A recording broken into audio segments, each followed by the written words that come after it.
Pierre, Pierre Plantard qui est là, et donc, pardon de dire que je l'ai connu en quasi barboteuse, puisque c'était il y a pas très longtemps quand même, hein, finalement, et il était doctorant à Rennes, c'est ça, doctorant à Rennes déjà sur ces questions, puisqu'en fait, je veux dire que Pierre est complètement préfigurant, et c'est l'un des apportateurs, ou le premier apportateur des systèmes d'intelligence artificielle en computer vision en France.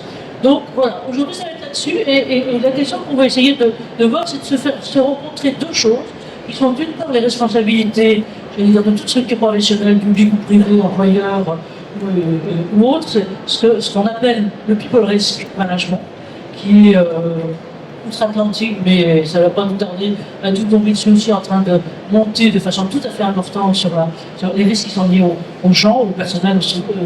Et bon, vous imaginez bien que toutes les tendances actuelles, réalités sociales et sociétales, la première est la pénurie d'emploi, les difficultés de compétences ou autres, rendent la ressource humaine d'autant plus précieuse.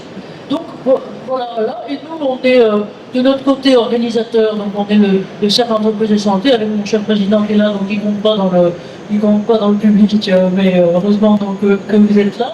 Et donc moi-même, Jean-Marie Levem, Jacques Nouvel, là on a monté ce cercle il y a maintenant un certain temps, 2006, là, donc quand même, justement à un moment, alors vous tous étiez encore plus en barboteuse, mais à un moment où les préoccupations essentielles des entreprises étaient peut-être sur la sécurité, trois quarts avec une culture industrielle majoritaire, mais pas sur la santé.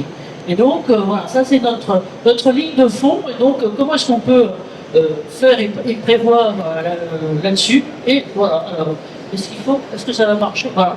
Et donc, juste pour vous dire, au cas où vous embêteriez pendant ces 3 jours, c'est qu'on a tout un cycle sur le pilotage des risques professionnels, avec cette certitude maintenant, c'est que l'avenir du pilotage des risques professionnels sera nécessairement à la celui de la mesure et de l'objectivation, on sera data-driven, ou bien n'existera pas. Et donc on a 4 conférences là-dessus, donc vous voyez la même brochette d'intervenants, mais peut-être seulement en tiens, ça c'est rare, mais voilà. Donc l'avenir, attendez, moi, donc bon, ça c'est moi, cercle d'entreprise de santé, juste pour vous présenter en 2 minutes. Donc on a monté ça en 2006 avec un objectif qui est de regarder, d'ausculter ce qu'est la transformation du travail et la transformation de la relation au travail.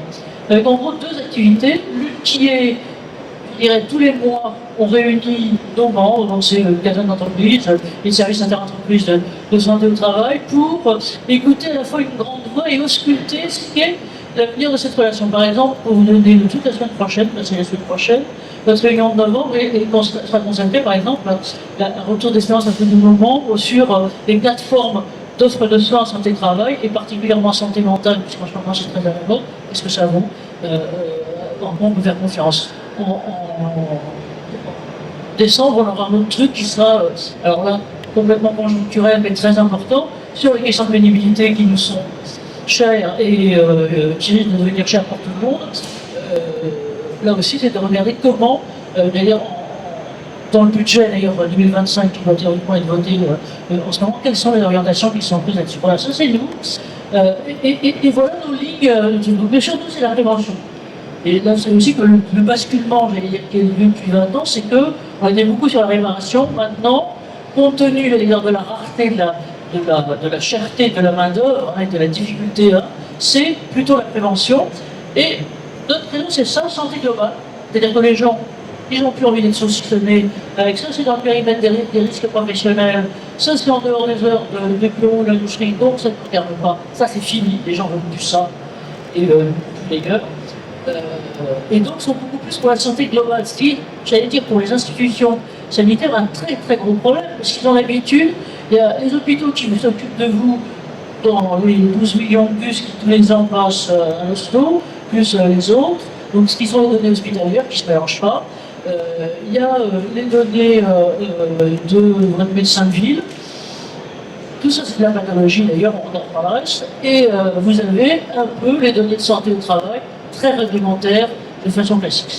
Ça ne marche plus, les gens veulent plus de ça. Et donc ce qui pose d'ailleurs un très grand souci, classiquement, les entreprises sont sur la performance. Donc, la performance économique, voilà, c'est ça qui est recherché. Et de plus en plus, et alors on est complètement tous tombés dedans, j'allais dire il y a 4 ans avec la crise Covid, c'est que les enjeux de santé publique et d'intérêt général sont complètement dedans. Par exemple, le fait d'être touché par les épidémies, donc c'est ça notre truc, et avec encore l'innovation et les data. Donc pour vous dire, dans notre cycle de 4, ce matin, je vous le dis parce qu'on aura un replay de tout. Ce matin, on était sur les données synthétiques, qui sont un truc qui va révolutionner là aussi en conception d'ensemble. Et aujourd'hui, donc sur cet après-midi avec Pierre sur le people risk et computer vision, la façon dont ça transforme complètement la gestion des risques et de la pénibilité. Et vous savez, peut-être, si vous ne savez pas, je vous le dis comme dirait l'autre, c'est que le terme de pénibilité, que la France a créé d'ailleurs il y a quelques années, a été complètement chassé, était en train, on va pas en passer, d'être chassé du code du travail et remplacé par les risques ergonomiques. Ce qui veut dire, ne rien dire d'ailleurs, enfin c'est comme ça. Donc tout ça est très très sensible. On en aura 2 autres si vous pouvez être là demain. Un autre, même genre d'approche, toujours terrain, on est toujours terrain. C'est comment ça bouge.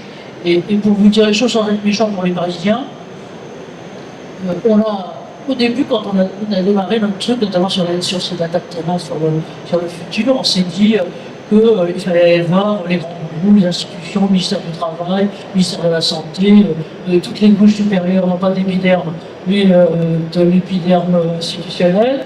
Et, voilà. Et en fait, je vais vous dire, les vraies avancées qu'on voit, Pierre, il est de... Ouais, voilà. J'ai trouvé des filles, pardon d'être un peu sexiste, j'ai trouvé des filles absolument géniales en Occitanie, avec un fonctionnement qui avançait sur ces questions-là de façon tout à fait proche. Donc, on regarde les data de terrain. Et puis, l'autre question qui sera finale ensuite, c'est sur le fait qu'on ne peut plus parler de crise maintenant parce qu'on est tout le temps en crise. Donc, qu'est-ce que ça va impliquer du côté du management? Donc, voilà la rencontre de nos 2 concepts, le people risk et il y a computer vision. Il y a computer vision, tu l'expliqueras mieux que moi, mais en gros, moi j'ai regardé avec quelqu'un que vous connaissez peut-être, qui est l'un des grands organismes de marketing international, qui s'appelle Gartner, et qui en gros situe la computer vision dans l'IA. C'est à peu près un quart.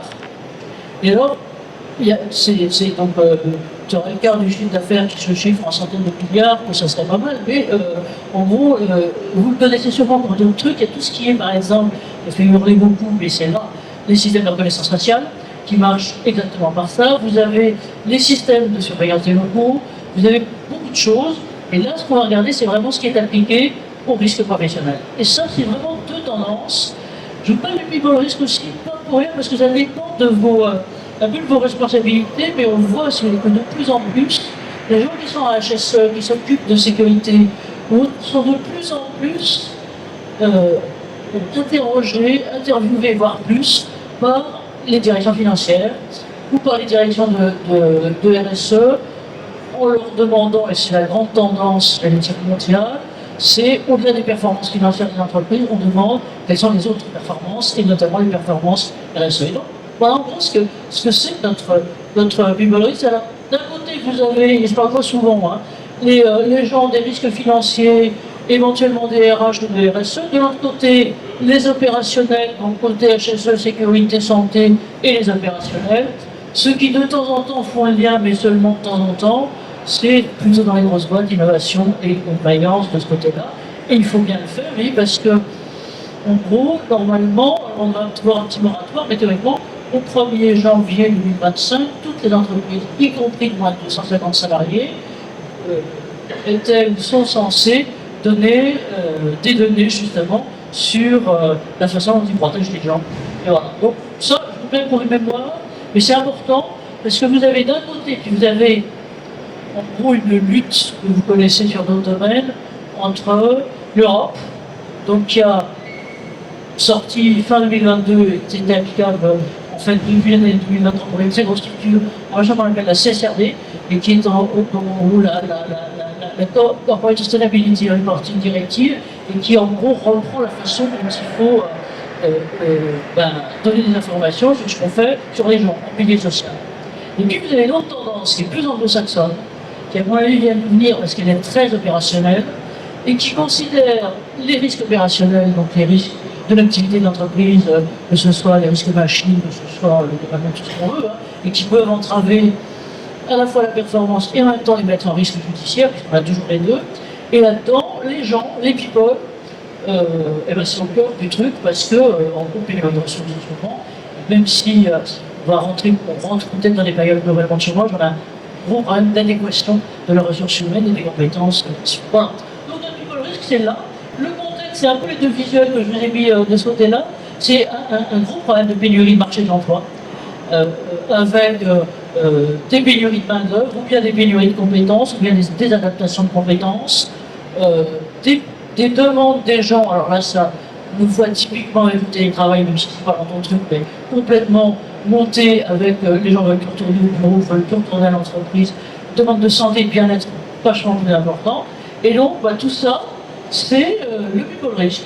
C'est les aspects humains de la gestion des risques, c'est les risques RH, et sont pour nous les risques HSE dans les risques opérationnels, avec tout ce qui est lié aux personnes, tout ce qui est lié, j'allais dire, aux facteurs humains, qui a été sous boisseau pendant très très longtemps, notamment dans l'organisation, puisque j'ai mis en petit, même si c'est pas là-dedans, mais c'est très lourd, ce sont tout ce qu'on appelle les comportements inadéquats. Ça veut dire effectivement se foutre complètement de la sécurité, pour soi, mais surtout mettre en danger les autres. Ça peut être aussi, alors tout ce qui est cyber et autres mises en risque de ce côté-là. Donc voilà, nos enjeux concrets des TMS et des risques professionnels, c'est ce qu'on appelle, puisqu'il y a peu, puisque c'était jusqu'à la loi retraite, donc dont on se demande comment elle va être détricotée ou pas, les risques de pénibilité, qui sont devenus, alors ils n'ont pas encore tout chassé parce que pour le coup ils ne peuvent pas utiliser leur intelligence artificielle pour lifter ce qu'il y a dans le travail, donc ils sont majoritairement été remplacés par des risques ergonomiques ou des facteurs ergonomiques de risque. Démerdez-vous avec ça pour savoir ce qu'il y a dedans. En gros c'est ça, et qui très concrètement sont liés aux risques posturaux pour les métiers physiques, et là c'est ce que Pierre va vous expliquer, c'est que ce sont vraiment les premiers risques professionnels. C'est aussi le premier facteur de risque du coût pour les risques professionnels en entreprise, et toujours les risques de pénurie, de formation, d'absentéisme et autres qui sont liés à ces questions. Alors voilà, moi, je vais te laisser la parole si tu veux bien là maintenant. Donc comment IA Computer Vision peuvent être, et concrètement sur le terrain, encore une fois on les voit sur les pisciques de mercure, mais vraiment sur ce qui se fait concrètement sur le terrain, une réponse à ces types de besoins. Et voilà.